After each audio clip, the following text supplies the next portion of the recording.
കാസർഗോഡ് അബ്ദുൽ ഗഫൂർ കൊലപാതക കേസിലെ പ്രതിയെ മർദ്ദിച്ച് നാട്ടുകാർ. ഒന്നാം പ്രതി ഉബൈസിനെയാണ് മർദ്ദിച്ചത്. നാട്ടുകാരും പോലീസും തമ്മിൽ സംഘർഷമുണ്ട്.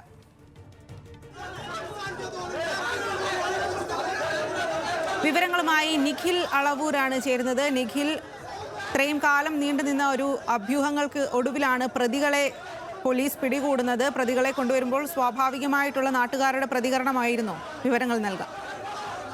തീർച്ചയായും അങ്ങനെ തന്നെയാണ് നാട്ടുകാരുടെ സ്വാഭാവിക പ്രതികരണം എന്ന് തന്നെ പറയേണ്ടിയിരിക്കുന്നു. കാരണം അത്രത്തോളം ഒരു രോഷം ഈ പ്രതികൾക്ക് നേരെ നാട്ടുകാർക്കുണ്ടായിരുന്നു. അത് ഈ പ്രതികളെ ഇവിടേക്ക് തെളിവെടുപ്പിനായി ഈ വീട്ടിലേക്ക് എത്തിക്കുമ്പോഴും, പൂച്ചക്കാട്ടെ വീട്ടിലേക്ക് എത്തിക്കുമ്പോഴും ചെറിയ രീതിയിലുള്ള ഒരു പ്രതിഷേധമുണ്ടായിരുന്നു. എന്നാൽ ഈ തെളിവെടുപ്പുമായി ബന്ധപ്പെട്ട എല്ലാ നടപടിക്രമങ്ങളും പൂർത്തീകരിച്ചതിന് ശേഷം പ്രതികളെ പുറത്തേക്ക് കൊണ്ടുപോകുമ്പോഴാണ് വലിയ രീതിയിലുള്ള ഒരു പ്രതിഷേധവും രോഷപ്രകടനവും നാട്ടുകാരുടെയും ഒപ്പം തന്നെ കൊല്ലപ്പെട്ട ഗഫൂറിന്റെ ബന്ധുക്കളുടെ ഭാഗത്തു നിന്നുമൊക്കെ ഉണ്ടായത്. ആദ്യം പുറത്തിറക്കിയത് ഒന്നാം പ്രതിയായ ഉബൈസിനെ ആയിരുന്നു. ഉബൈസ് ആണ് ഇത്തരത്തിൽ തല ഭിത്തിയിൽ ഇടിപ്പിച്ച് ഗഫൂറിനെ കൊലപ്പെടുത്തിയതെന്നാണ് പോലീസിന്റെ അന്വേഷണത്തിൽ കണ്ടെത്തിയിരിക്കുന്നത്. അപ്പോൾ അത്തരത്തിൽ ഉബൈസിന് നേരെയാണ് ആദ്യം വലിയ രീതിയിലുള്ള ഒരു പ്രതിഷേധം ഉണ്ടായത്. ഉബൈസിനെ മർദ്ദിക്കുന്ന സാഹചര്യം ഉണ്ടായി.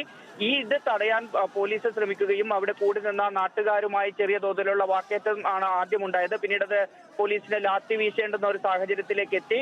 ഇതിന് പിന്നാലെ പോലീസും നാട്ടുകാരും തമ്മിൽ വലിയ രീതിയിൽ തന്നെയുള്ള ഒരു സംഘർഷത്തിലേക്ക് കാര്യങ്ങൾ നീങ്ങി. പിന്നീട് ഡിവൈഎസ്പി ഉൾപ്പെടെയുള്ള ആളുകൾ ഇടപെട്ട് ഈ രംഗം ശാന്തമാക്കിയതിനു ശേഷമാണ് കേസിലെ രണ്ടാം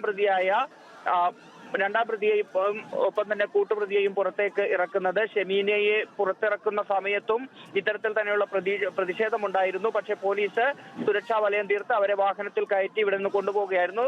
ഈ വീട്ടിൽ നിന്ന് പുറത്തേക്ക് പോലീസ് വാഹനം പോകുമ്പോഴും തടയാനുള്ള ഒരു ശ്രമം നാട്ടുകാരുടെ ഭാഗത്തു നിന്ന് ഉണ്ടായി. പക്ഷേ പോലീസിന്റെ അതീവ സുരക്ഷ പോലീസ് ഒരുക്കിയാണ് ആ വാഹനം പുറത്തേക്ക് കൊണ്ടുപോയത്. ഏതായാലും വളരെ ദൈർഘ്യമേറിയ ഒരു തെളിവെടുപ്പ് നടപടിക്രമം തന്നെയാണ് ഈ വീട്ടിനകത്തും പോലീസ് നടത്തിയത്.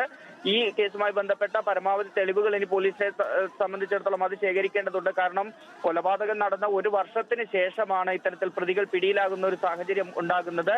ഇത് മാത്രമല്ല, ഈ 596 പവൻ സ്വർണം തട്ടിയെടുത്തിട്ടുണ്ട്. ഈ സ്വർണം എവിടെയാണ് വിറ്റത്, അത് മുഴുവനായി ഇനി തിരിച്ചെടുക്കേണ്ടതുണ്ട്. അതിന് പോലീസിന് ആ നിലയ്ക്ക് കൂടി അന്വേഷണം മുന്നോട്ട് കൊണ്ടുപോകേണ്ടതുണ്ട്.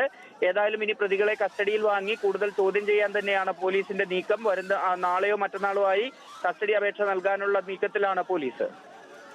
ശരി നിഖിൽ.